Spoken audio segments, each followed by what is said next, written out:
Isang mapagpalang araw ka-TH mula diyan sa Luzon, Visayas at Mindanao. Ito po ang ating talakay mga ka-TH. So, yung naglabasan na po ngayon yung mga hindi ko na alam kung ito ay lehitimo o mga original po ng mga treasure map na ngayon po ay ito ay lumalabas na po ngayon sa ating sa Pilipinas po mga ka-TH. So ito po ay iba't ibang klase po na mapa na ating napapansin po.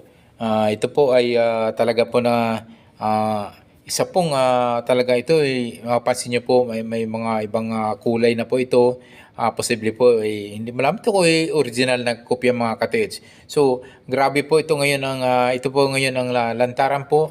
Ito po itong mapa ito sa Maribilis, Bataan po. So isa pong treasure map to.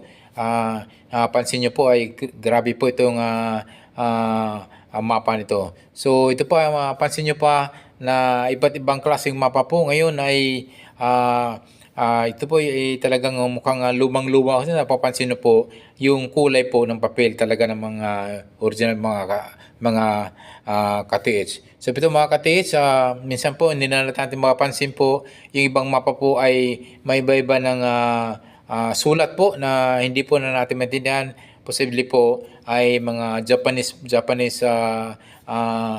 ito'y sulat po ng Japanese o mga ano pang klaseng items ng mga kasulatan mga ka-TH.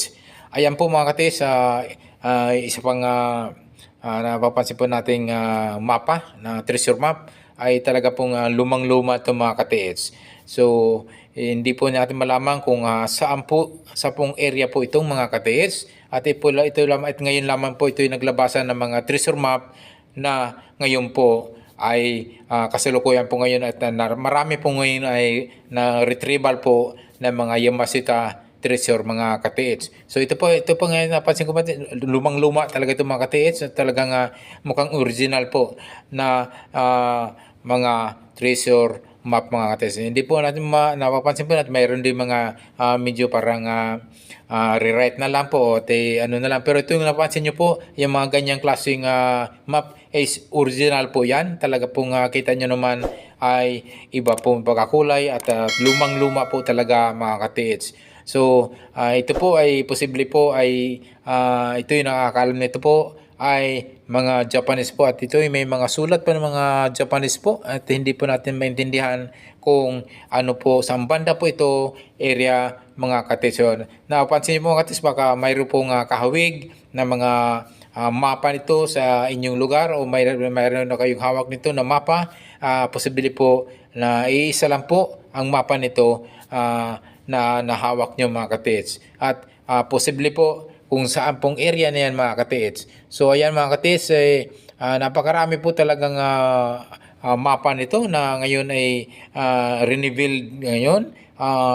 Pinalabas po ngayon sa mga mamamayan po, lalo na sa mga treasure hunter mga ka-TH. Ito po mga ka-TH, isa pang mga map po na ito po ay talagang mukhang napakalaki siguro mga bunker deposit na po mga ka-TH, so mga big deposit to ng mga mapa nito mga ka-TH. Kasi nga ito po yung mga mapa nito hindi basta-basta ipinalabas po kung hindi po ito legit po mga ka-TH. Ayan po, napansin niyo po saan kayang lugar ito mga ka-TH. Kita niyo po yung mapa ay isang legit, isang lumang-lumang papel na ito'y mayroong mapa po ng isang treasure items mo mga ka-TH. So yan po mga ka-TH, talaga na pong kita nyo naman po sa mga ginagawang pagguhit po sa yung papel, sa papel niya talagang luma-luma po, lumang-luma talaga po at ito po ay grabe po. Ito po napapansin ko po, ito nga palang mapa nito po ay sa may bandang Laguna. So, sa Laguna po, itong treasure map nito mga ka-TH. So, yan yung mapa na yan. Mayroon ako na pansin po na isang map yan sa Laguna, sa Marine Laguna. Okay po, ito po pang mga map mga ka-TH ay hindi po natin malaman kung saan lugar po. So, talaga na po ng direct illustration na lang yan ang ginagawa.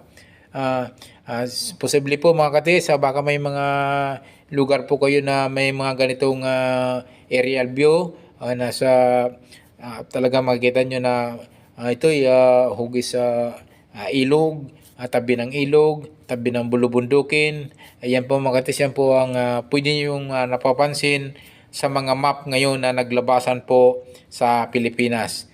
Ayan po, ito po yung mga ito yung Arsanay map. So isa po yan sa mga legit map mga katits na ngayon po ay kumakalat po ngayon sa Pilipinas. So ang dami pong mga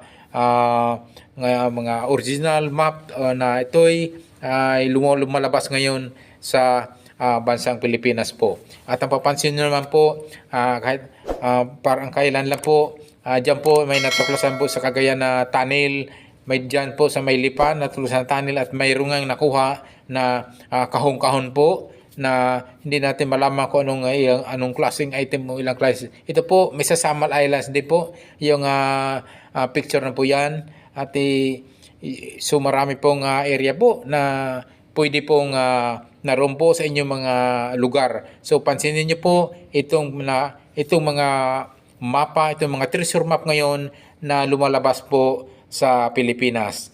Ayan po, baka may makatanda po kayo sa lugar na yan. Ayan po, pansinin niyo po yung mga map na yan, yung mga aerial view na yan, na baka nandyan po sa inyong mga lugar niyan, mga katiits. So yan po mga katiits, isa pang map, at ito po ay talaga pong napakaraming mapa ngayon na makikita niyo po sa atin mga YouTube channel po. Ito po ay talaga pong pinalabas na sadya po ito ng mga treasure hunter mga katiits. So yan po, at ngayon napapansin naman po yung massive po retrieval po.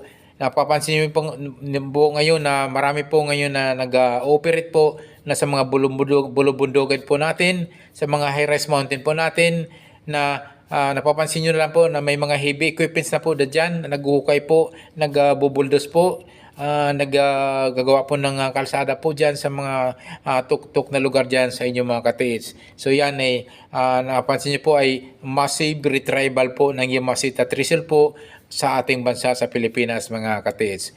Ayan po mga katiits ay napakaraming mapa, treasure map po na ngayon na lumalabas po mga katiits, na isang map po na hindi natin malaman kung ito ay tunay, ito po ay isang remap lang. At pero nakita nyo naman po mga katiits at mayroong mga old na mga mapa na ito ay makikita naman sa papel pa lang, ay kitang-kita nyo yung kalumaan at mukhang original map ito ng treasure map mga katiits. So yun po mga katiits,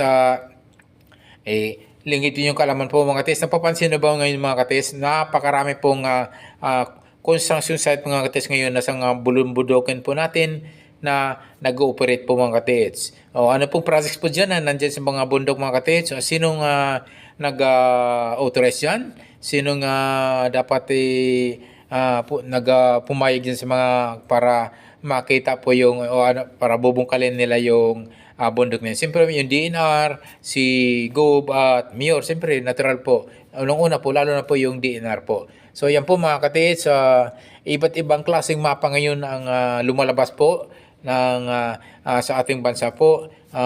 Isa pong mga treasure map na legit po mga katiits. So pansinin niyo po, baka mayroon kayong lugar na kahalin tulad po nito, posible po nandiyan po sa inyo ang mga big bunker deposit, big deposit mga katiits. So isa pa mga palatandaan mga katiits ay kung nakakapansin po kayo ng malalaking bato na may mga naka-engrave po na mga heart sign, mga hugis gold, hugis puso, hugis lahat na lang po ng mga kasi basta po nakaguhit po, yung tinatawag po na big boulder marker, yun sa mga big rock mga katiits. So yun po yung palatandaan na mayroon pong pag sinabing big rock marker, big boulder markers or big boulder sign, sa malalaking bato po yun makikita nyo mga katiits. posible po sa lugar niyo mga katiis, mayroon pong isang big bunker deposit po o mga big deposit po dyan na nakatago po dyan sa inyong lugar. So yun yung pong pansinin niyo po, baka mayroon po kayong mga big rock dyan na may mga treasure marker, treasure sign po na nakaokit po sa inyong lugar. Thank you so much for watching po. God bless us always.